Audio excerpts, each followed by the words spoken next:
This video is going to go over what budget caps are for and how to set them up for the buyers or endpoints in your campaigns. Let's start by talking about caps in general. Lead Prosper was created to route leads automatically in real time, and while automation is incredibly powerful, it can be a liability without the proper rules and parameters in place. Caps are an integral part of Lead Prosper because they ensure your buyers or endpoints don't get more leads than they bargained for. If we start by opening a campaign, we'll see our suppliers and buyers here are uncapped. That means data can continue to flow indefinitely. To establish a cap on the buyer, let's start by clicking the Edit button.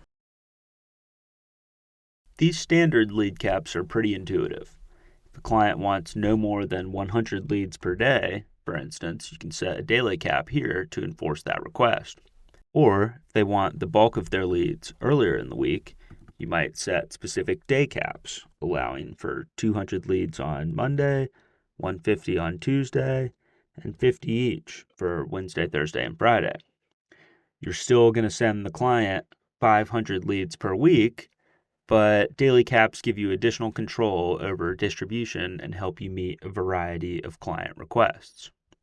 Now, on to budget caps, which are useful when clients prepay for leads that have a variable cost. If the cost per lead in a campaign was fixed, regular caps could accomplish the same thing. Say your buyer prepays $1,000 for the week, and we know each lead will cost $100.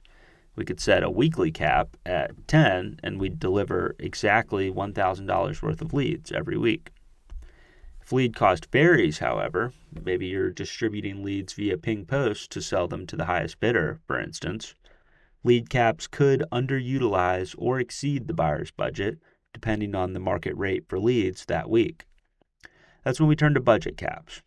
By specifying a weekly budget for our buyer of $1,000, we can let Lead Prosper keep track of the fluctuating price per lead and pause our buyer when their budget cap is reached. Like lead caps, budget caps can be applied to specific days, allowing for granular control over lead delivery.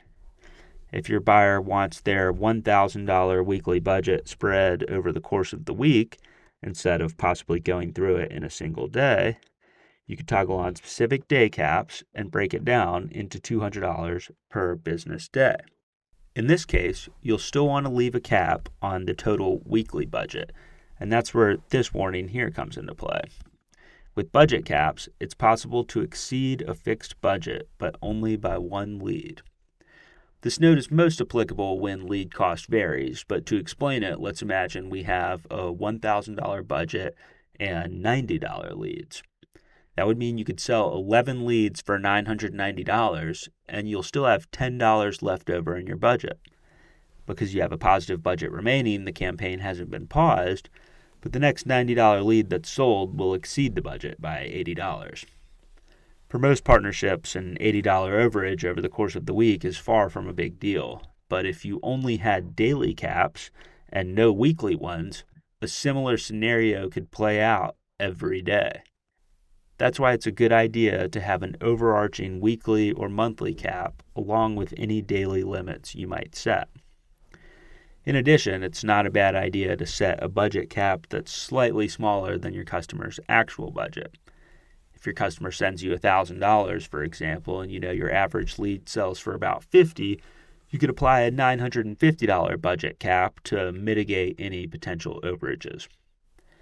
And finally, in certain campaigns with many buyers, it could take the Lead Prosper platform a few milliseconds to weigh each buyer's bid, route the lead, and mark it as sold.